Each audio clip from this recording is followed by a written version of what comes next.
So let's talk about three categories that we want to focus on. When it comes to church communications, and again, when we say church communication, we're talking about how do you promote things well.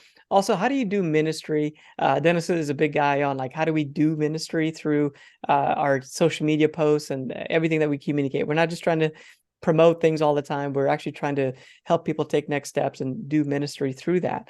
So there's three big categories that we want to unpack and help you to unpack as you go through this journey of church communications. The first one is to engage your city.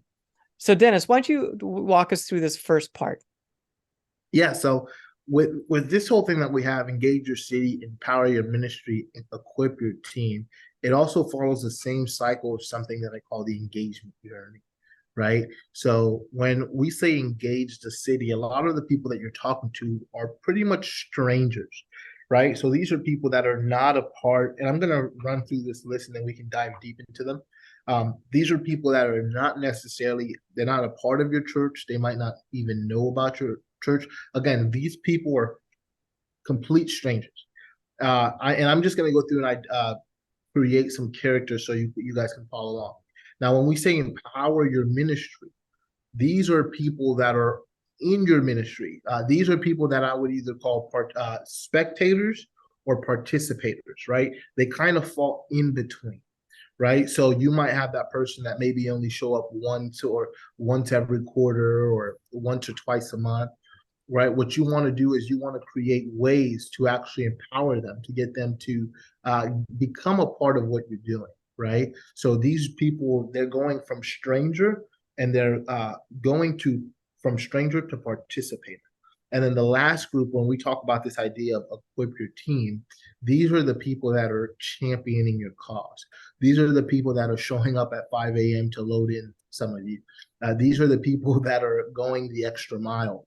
And what we want to do with these people is we want to make sure that they are equipped to go and follow that same cycle of identifying strangers, uh, getting them to become participators, and then getting them to become champions, right? So those are the three main categories of people that we're focusing on. So that's strangers, it's participators, and then it's champions.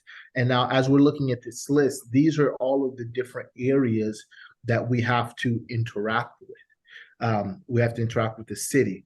We have to interact with the people within the ministry, and then we have to interact with the team, right? You And know, I was all of those. as you're Mhm. talking there, I was just thinking about when I was starting off, like if I understood these three categories, it would have made me more effective as a church communicator in my early days.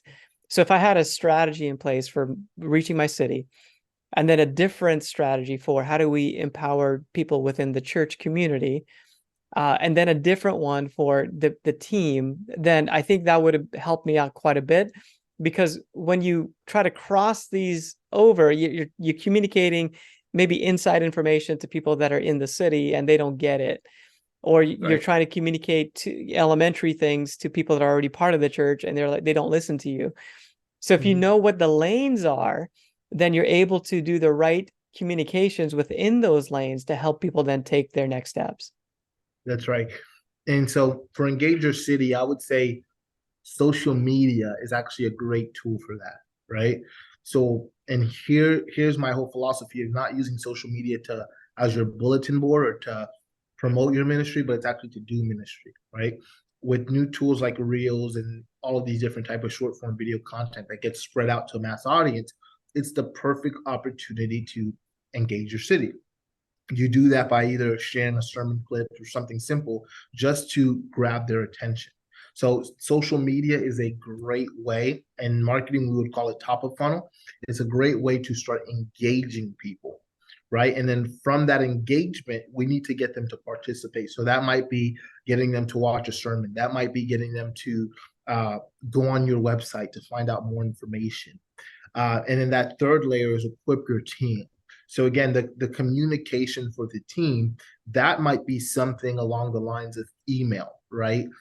People or a text message.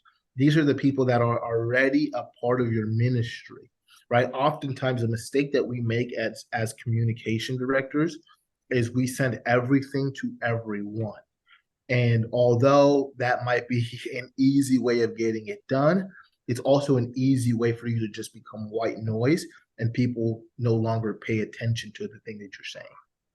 So some of the tools that we have available to us for this is, like Dennis said, social media, which is kind of top of funnel. How do we engage with our city? Your website is also a great tool for using to engage with your city. In fact, I recommend that the website is more external focused than it is internal focused.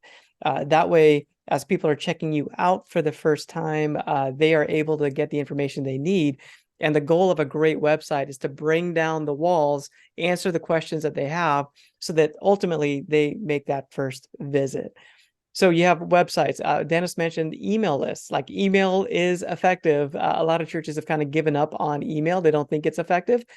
But in the business world, like, email is very prized. It's an effective communication tool. Basically, social media can kind of block you or not let you be seen, but email goes through and it's at least in somebody's inbox. And if you're adding value through those emails, then you'll be able to get people to click on it, open it, and consume the content. It can't be the same repetitive stuff all the time. Like, you have to add value to it. So there's a method behind it. A church app is also a good tool for churches to use. I've seen internal communication. Church apps are great. Same thing with emails. A lot of times it's internal communication. How do you communicate things that are happening within the church? Whereas the website was more external communication, where you're reaching people that are in the city. They might be driving by and they see the website address or something, and then they look you up. That's external. But the internal communication is getting people to take next steps, like join a group or come to that next event that's happening within your church. Is there any other tools that Dennis, that you can think of that churches should be aware of, that we can help them understand that kind of where they fall within these lanes? Yeah, I mean, I think you did a great job of summarizing the major ones, right? Um, yeah, I think you did a great job at summarizing the major ones, and also the key thing to understand is your church initially, if you're not doing great with communications, don't feel like you need to do everything right. Um, Maybe in one season you might introduce or you might focus on improving one communication channel really well and developing a system for that, and then taking that system and then copying and pasting it, but with a different channel or with a different tool, right? But that would be the main thing I say about these things, is that you don't need to do all of them great. You just need to do one of them really, really well. Not to say that the other ones are not important, right? But one of the things that you'll hear us talk a lot about is focus, right? I'd rather have one channel that's done really well with consistency, things that in things like that we'll talk about in a second, than 500 different methods and channels and tools that gets dropped, or the excellency level is just not where it needs to be. Excellent. So just to kind of wrap this idea up, there are three major categories, three major lanes of communication that basically fall into these big ideas. The first one is that the city, like your outside people, they're your strangers that don't know anything about your church.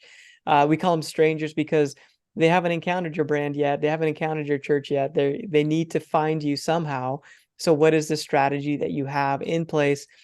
Primarily starting with your online social media platforms and your website. How do we take that and engage with people through that? Like search engine optimization, we're talking Google ads, maybe it's Facebook ads. A lot of those things, they engage with people that are external. The second lane is empowering your ministry, the people that are at your church. How do we empower them to take next steps? Like, what are our methods for helping them to take next steps? Again, email is a good one. Your church app is another good one that you can use to then communicate internally. Some churches, even with the website, they might have an internal website it's just a separate web platform that they might use to do that. And then equip your team. Hey, Dennis, any deeper thoughts on equipping the team of like what that could look like? Yeah, I would say equipping the team is just this one is we can this is a whole topic within itself, but it's just making sure that you're multiplying the volunteers. So one great tool to do that, that a lot of churches aren't using yet, is text message, right? There are various text messaging platforms that you can use for this. There are platforms like I believe Blue's platform. It allows you to even send devotionals like on auto, right? So these are tools just to make sure that you're checking in or you're engaging with those team members. I know Planning Center also has a text feature built in. So again, all of these tools are just recommendations that we've either personally used or we have churches as clients that are using these tools. But I would recommend that as you think of these different pillars, engaging your city, empowering your ministry, equipping your team, start to analyze your communication and see whenever I communicate, whether that's online, in person, or from the stage, make sure that you are communicating to those three groups of people so you don't lose anybody in the process. Yep. So I'd say hit on each of them, and then when you've hit on all three of them, start over and do it again.